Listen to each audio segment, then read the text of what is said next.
Hello and welcome to What's New in CRM 2011, and this is episode 23, Lead Management. As usual, I'll be conducting the training from the web version of CRM. Now, in this lead management training session, we're going to take the training from the manager's perspective. So what I want to do is I want to create a view that looks at all leads that were created last week, and I also want to create a workflow that sends me an email when any new leads has come into the system. Okay, so first things first is I'm just gonna navigate to the sales section of CRM, and then I'm gonna go ahead and click on the lead navigational link, and as you know, by doing so it will just take me to the lead section of CRM. Now the first thing we want to do is we want to create a new view. Now there's two ways we can create this new view, or should I say new personal view. I could either click on view tab and then select the new personal view button, or I could click on my view drop down and select create personal view. Doesn't make a difference which. I'm just going to go ahead and select the new personal view button. And if you're familiar with Advanced Find, you'll know exactly how this works. It's just using filter criteria and queries. So I'm going to tell the system to look for leads where first things first, the status equals to open, because I only want to look at open leads created on last week. And second of all, created on, and I'm going to change that from on to last week. So created last week. And as you know, with Advanced Find, it's dynamic. So in other words, if we were to go in 2 weeks from now and look at the data, it'll be different from if we went in next week and look at the data from this view. Okay, so I'll put in my query for my personal view.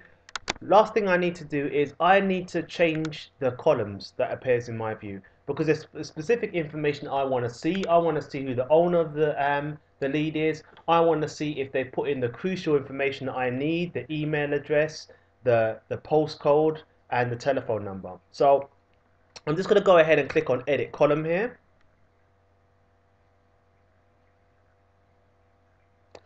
And when you click on edit columns, there's some views that are there's some columns that will be put into the view by default. So you'll have name, which we're going to keep, company name, and business phone. Now, coincidentally, I want those three, but I also want to add email address. So I've just gone ahead and clicked on add columns, and I'm going to go down the list until I find email.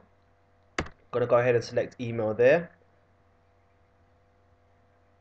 I also want postcode, so if I go back up again until I find postcode, um, and the one thing, this is actually very similar to Advanced Find, where there's a certain assumption that's made, and the assumption is that you happen to know the name of the field and what data um, what data will be in them. So if I just go down my list, there's my zip and postal code. That's what I want as well. And I also want street one of the address. Now, I'm going to go ahead and click OK. You'll notice that the system actually puts them in alphabetical order. So you can see email, street, and zip, the fields that I selected. Now, it's not to say it's written in stone that you have to keep them in this particular order. Using the green arrows, we could move the columns from left to right. Now, I actually want name first, company name second, then business phone. I also want to then put in street one, email address, and email. I actually forgot one. We want the owner of the lead as well. So I'm just going to go in there and I'm going to select owner and click OK. Fantastic. And click OK again. So we've put in the query, we've put in the columns. Last thing we need to do is we need to save this view. So I'm going to go ahead and click on Save As. Please try and be as descriptive as possible when you're naming your views. So I'm going to call this leads created last week, and I'm going to go ahead and hit OK. So we've done the first part of our lead management. What we've done was we created our view and we put in the query that's necessary for that view. And the second part of our lead management is to create the workflow. So let me now come out of this advanced find. Let me go ahead and just F5 to refresh my screen.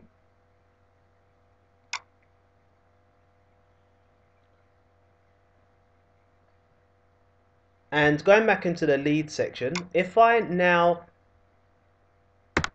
click on the view drop down again, you can see I've got a new view under my views heading called leads created last week. It's empty at the moment because there is no leads that was created in this system last week, but it works. So that information's there, and if salespeople were pumping leads into the system from the previous week, then it would qualify to appear in this particular view.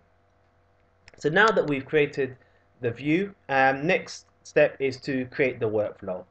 And to do so, as long as you have the required security permissions, you could just go ahead into the settings area, and I'm just going to go ahead and click on the processes link just under process center, and I'm going to select new. Now there's two types of processes, as you know. You have your workflows and your dialogues, but I'm going to create a workflow today. As with the naming of the view, try and be as descriptive as possible when naming your workflows. So I'm going to say email notification when a new lead is created.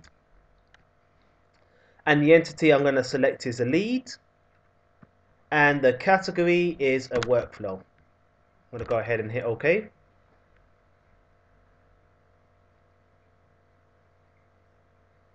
Okay, now we want this to be an automatic workflow. So first thing I'm going to do is change my scope from user to the entire organization, and I'm going to just leave this box ticked which says when the record is created. So we know that the workflow is going to trigger when the record is created, but we need to know what's going to happen. What do we want the workflow to do? It's fairly straightforward. First of all, I'm going to select this row by just left clicking to highlight. Then I'm going to click on add step, and for the add step I'm going to select send an email. So when the lead record is created, it's going to send an email. Now we haven't stipulated who's it going to send an email to or what the email is going to say. It's just at the moment sending an email. In order for us to stipulate who the email is going to be sent to and what's going to be said in the email, we have to click on set properties. And first of all, I'm going to say who the email is going to be sent from. So if I click on the lookup icon there, there's only one user in the system at the moment, so I'll say it's going to be sent from Malachi Alexander. As a matter of fact, let me see if we have a queue available. Yes, we do. So I'll send it from first last queue, and I'm going to send it to Malachi Alexander. Just select that there, click add, click OK. Put in my subject.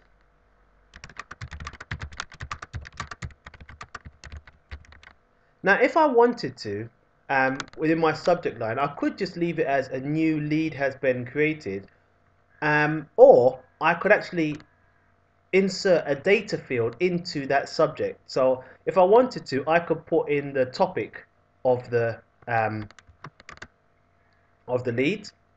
So I'm just going to go ahead and say a new lead has been created, and I will do just that. So I'm just going to add a data field to put in the topic into the subject line.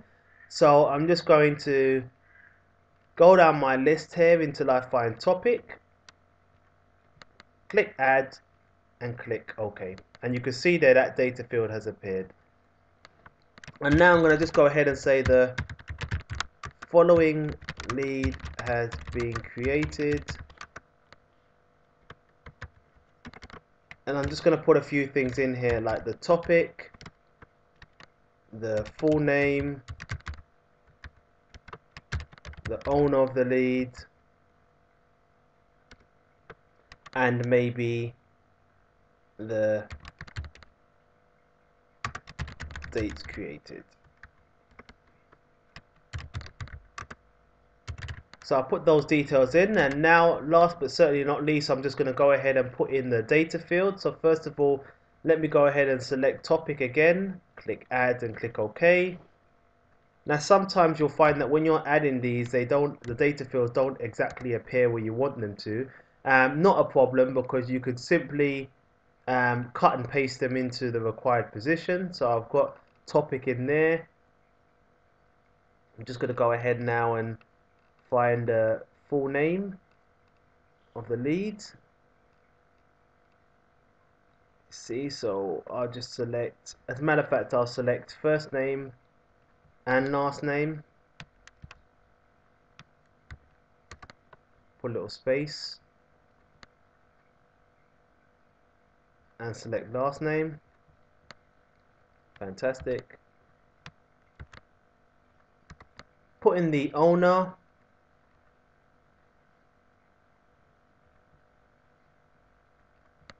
Okay. And last but certainly not least, the created on.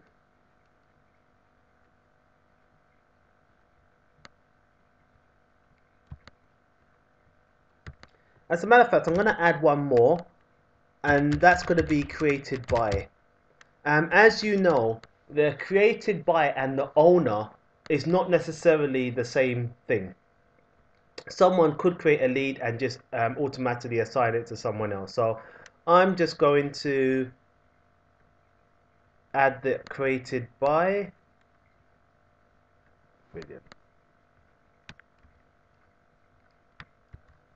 Okay, so I'm just going to go ahead and save and close. Now you just saw that I've created an email on the fly. In theory, if I save and close, what I could have done was actually created an email template beforehand, and instead of create a new message, I could have used a template. But I've done the option of creating a new message. Add one final step, and that's to stop the workflow. I always like to put in a description after each step to say exactly what I've done. So I'm just going to put here, send email to Mr. Alexander informing him of new leads. And then for this description, I'm just going to say here, stop workflow. Fantastic. I'm going to go ahead and hit save. And as you know, with a workflow, it's exactly the same as customizations. You must activate or publish, so I'm just going to go ahead and do that. And there you go. Fantastic. Okay, so there you have it. We went to leads. We created a new view for leads created last week. We edited the view and put in the specific queries to pull the leads in there. And also we created a workflow where whenever a lead is created, it will automatically send an email to the relevant person, in this case the manager. Thank you very much for participating in this training session. I hope it's been useful. Thank you.